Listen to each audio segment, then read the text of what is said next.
ನಮಸ್ಕಾರ ವೀಕ್ಷಕರೇ, ನಾನು ನಿಮ್ಮ ಜ್ಯೋತಿಷ ವಾಸ್ತು ಪಂಡಿತ್ ಮಂಜುನಾಥ್ ಶಾಸ್ತ್ರಿ. ವೀಕ್ಷಕರೇ ನೋಡಿ, ನೀವು ಯಾರ ಜಾತಕದಲ್ಲಿ ನಿಮ್ಮ ಒಂದು ಜಾತಕದ ಚಂದ್ರ ರಾಹು ಜೊತೆ ಅಥವಾ ಕೇತು ಜೊತೆ ಇದ್ದಾಗ ಏನಾಗುತ್ತೆ, ಆ ವ್ಯಕ್ತಿ ಅವ್ರು ಯಾವತ್ತು ಪ್ರೆಸೆಂಟಲ್ಲಿ ಜೀವನ ಮಾಡಲ್ಲ. ಏನಂದರೆ ಪಾಸ್ಟಲ್ಲಿ ಜೀವನ ಮಾಡ್ತಿರ್ತಾರೆ, ಇಲ್ಲ ಫ್ಯೂಚರಲ್ಲಿ ಜೀವನ ಮಾಡ್ತಿರ್ತಾರೆ. ಅಂದರೆ ಯಾವಾಗಲೂ ಭಯ ಆತಂಕವನ್ನು ತುಂಬಿಕೊಂಡಿರ್ತಾರೆ.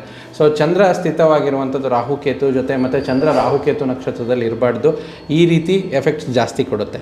ಮತ್ತು ಎರಡನೇ ವಿಚಾರ, ನಮ್ಮ ರಿಸರ್ಚ್ ಪ್ರಕಾರ ನೋಡಿದ್ರೆ ನೋಡಿ, ಯಾವುದೇ ಒಂದು ಜಾತಕದಲ್ಲಿ ಲಗ್ನೇಶನ್ಗೆ ಯಾವ ಗ್ರಹ ದೃಷ್ಟಿ ಇರುತ್ತೋ ಆ ವ್ಯಕ್ತಿ ಆ ಒಂದು ಭಾವನೆಯನ್ನು ಹೊಂದಿರ್ತಾರೆ. ಉದಾಹರಣೆಗೆ ನೋಡಿ, ಲಗ್ನೇಶನ್ಗೆ ಅಂದರೆ ಯಾವುದೇ ಒಂದು ಲಗ್ನಾಧಿಪತಿಗೆ ಸೂರ್ಯನ ದೃಷ್ಟಿ ಇದ್ದರೆ ಆ ವ್ಯಕ್ತಿ ಹೇಳ್ತಾರೆ, ಅವ್ರು ಅಂದ್ಕೊಂಡಿರ್ತಾರೆ ನಾನು ತುಂಬ ಸ್ವಾಭಿಮಾನಿ ಇದ್ದೀನಿ ಅಂತ. ಅದೇ ಚಂದ್ರನ ದೃಷ್ಟಿ ಇತ್ತಂದರೆ ನಾನು ತುಂಬ ಎಮೋಷ್ನಲ್ ಇದ್ದೀನಿ ಅಂತ ಅವರೇ ಹೇಳ್ಕೊತಾ ಇರ್ತಾರೆ. ಅದೇ ಮಂಗಳನ ದೃಷ್ಟಿ ಇದ್ದರೆ ನಾನೊಬ್ಬ ಹೀರೋ, ನಾನೊಬ್ಬ ತುಂಬ ಒಂದು ಸೋಲ್ಜರ್ ಥರ, ಒನ್ ಮ್ಯಾನ್ ಆರ್ಮಿ ಥರ ಅಂತ ಹೇಳ್ಕೊತಿರ್ತಾರೆ. ಬುಧನ ದೃಷ್ಟಿ ಇದ್ದರೆ ಅವ್ರು ಹೇಳ್ಕೊತಾರೆ ನಾವು ಬುದ್ಧಿವಂತ ಅಂತ ಹೇಳ್ಕೊತಾರೆ. ಗುರು ದೃಷ್ಟಿ ಇದ್ದರೆ ನಾನು ಒಬ್ಬ ಆತ್ಮಜ್ಞಾನಿ, ನಾನೊಬ್ಬ ತತ್ವಜ್ಞಾನಿ ಅಂತ ಹೇಳ್ಕೊತಾರೆ. ಶುಕ್ರನ ದೃಷ್ಟಿ ಇದ್ದರೆ ಯಾರು ಜಗತ್ತು ಏನಾರು ಅಂದ್ಕೊಳ್ಳಿ, ನಾನು ಅವರೇ ಹೀರೋ ಮತ್ತು ಅಥವಾ ಹೀರೋಯಿನ್ ಅವ್ರವ್ರಿಗೆ ಅಂದ್ಕೊಳ್ತಾರೆ. ಶನಿಯ ದೃಷ್ಟಿ ಇತ್ತಂದರೆ ನಾನು ಒಬ್ಬ ಕರ್ಮಯೋಗಿ, I am always a work person ಅಂದ್ಕೊತಾರೆ.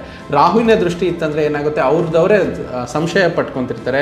ಕೇತುವಿನ ದೃಷ್ಟಿ ಇತ್ತಂದರೆ ಸ್ವಲ್ಪ ಏನೋ ಒಂದು ಅವರ ಬಗ್ಗೆ ಅವರಿಗೆ ಇನ್ಫೀರಿಯಾರಿಟಿ ಕಾಂಪ್ಲೆಕ್ಸ್ ಇರುತ್ತೆ. ಈ ರೀತಿ ಲಗ್ನೇಶನ್ಗೆ ಬೇರೆ ಬೇರೆ ಒಂದು ಗ್ರಹಗಳ ದೃಷ್ಟಿ ಪ್ರಭಾವ ಕೊಡುತ್ತೆ. ಸೊ ನಿಮ್ಮ ಒಂದು ಜಾತಕದಲ್ಲಿ ನಿಮ್ಮ ಲಗ್ನೇಶನ್ಗೆ, ಲಗ್ನಾಧಿಪತಿಗೆ ಯಾವ ಗ್ರಹ ದೃಷ್ಟಿ ಇದೆ ಅಂತ ಕಮೆಂಟ್ ಮಾಡಿ. ಇಲ್ಲಿ ನೋಡಿದ್ದಕ್ಕಾಗಿ ಧನ್ಯವಾದಗಳು.